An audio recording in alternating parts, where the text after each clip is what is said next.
हाथों में शंख चक्र गदा और पद्म हैं।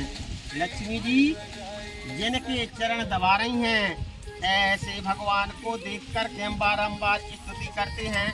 तब जाकर के भगवान योग निद्रा से जागते भय और मंद मंद मुस्कुराते हुए पूछा कि हे नारद, आपके मन में क्या बात बताओ। तो नारद जी ने कहा कि हे प्रभु, आप तो सबके मन की बात जानते हो, लेकिन फिर भी हमसे पूछ रहे कि हमारे मन में क्या बात है। हे प्रभु, आपके भक्त बड़े ही दुखी हैं, आप अपने भक्तों के दुखों को दूर करिए। तब जाकर के भगवान विष्णु जी कहते हैं कि हे नारद, तुम तो सबका हित करते आए हो, साधु हो और प्राणियों के कल्याण के लिए तुमने जन्म लिया है। मैं तुम्हें जो भगवान सत्यनारायण का व्रत बताने चाह रहा हूँ, वह तीनों लोकों में मिलना दुर्लभ है, किंतु मनुष्य पृथ्वी लोक में भगवान सत्यनारायण का व्रत कर सकता है। तो नारद जी ने पूछी कि हे प्रभु, यह व्रत कब किया जाता है, कैसे किया जाता है, इसके करने में कौन सी सामग्री की आवश्यकता पड़ती है। भगवान कहते हैं कि हे नारद, सप्ताह में 7 दिन होते हैं। जब भी मनुष्य की श्रद्धा हो भगवान सत्यनारायण का व्रत रखे। सवा या नैवेद्य में केले का फल, घी दूध गेहूं का आटा लेकर के पंजीरी बना करके भगवान सत्यनारायण का व्रत करें और भजन कीर्तन का आयोजन करें। इस प्रकार जो मनुष्य भगवान सत्यनारायण का व्रत करते हैं, उनके सभी प्रकार दूर हो जाते हैं। कलयुग में दुख एवं गरीबी छुटकारा पाने के लिए छोटा सा उपाय है। सत्यनारायण स्वयं प्रथमो अध्याय समाप्त। बोली वृंदावन बिहारी लाल जय।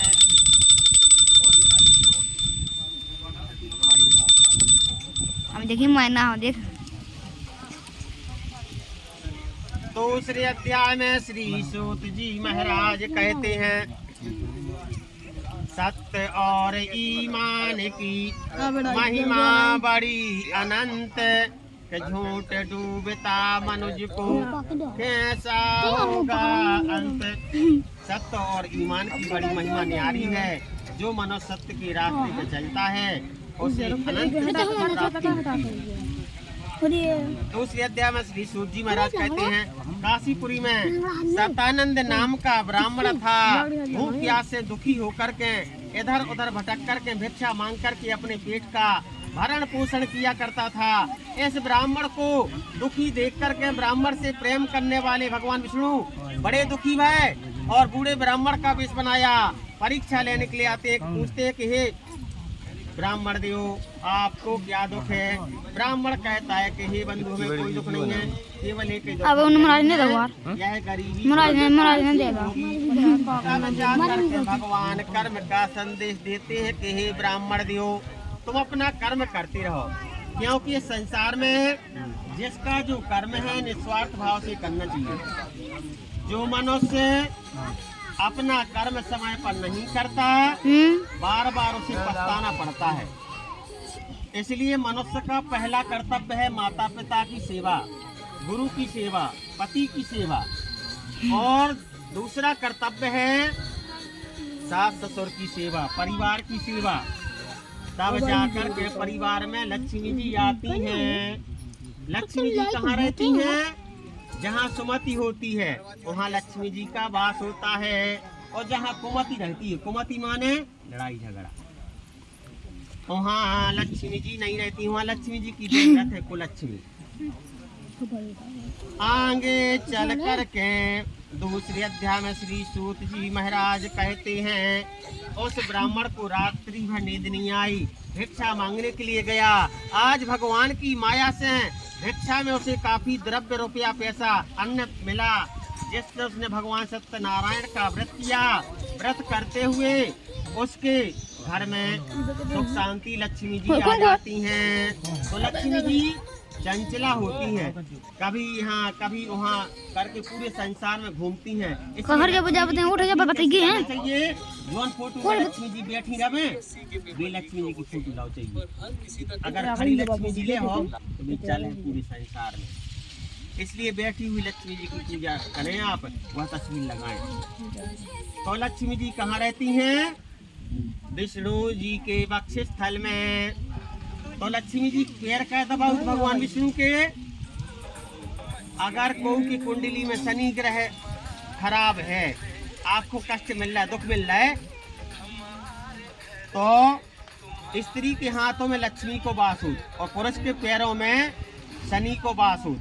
जब स्त्री पति के पैर दबाती है, तब जाकर के घर में सुख और शांति आती है। बोली वृंदावन बिहारी लाल की जय। आगे चल करके अब हुआ है, एक ब्राह्मण आया। हाँ, ब्राह्मण कथा कर रहा था, लकड़हारा आया, लकड़ी का बोझ रख करके बेचने के लिए चला जा रहा था और ब्राह्मण के घर में गया। जाकर के उसने भगवान सत्यनारायण का व्रत देखा, कथा सुनी और प्रसाद पाया। ब्राह्मण देवता से पूछता है कि हे ब्राह्मण देव, आप इतने भक्ति भाव से किस देवता का व्रत कर रहे हो? तो ब्राह्मण कहने लगे कि हमारे घर में आज रुपया पैसा धन संपत्ति है, भगवान विष्णु जी की कृपा से है, अतः ही लकड़ है, तो भगवान सत्यनारायण का व्रत करो। लकड़ी का गट्ठा उठाया और बेचने के लिए चला जा रहा है और मन में विचार करता जा रहा है कि कितनी दाम में लकड़ियाँ बिकेंगी, भगवान सत्यनारायण का व्रत करेंगे। आज भगवान की माया से उसका लकड़ी का गट्ठा दोगुने दाम में बिक गया, जिससे उसने पति के लिए रखकर गेहूं का आटा लेकर के पंजीरी बना करके भगवान सत्यनारायण का व्रत किया और अनेक प्रकार के सुखों को भोगता हुआ वह भी लोग चला जाता है, वैकुंठ की प्राप्ति होती है।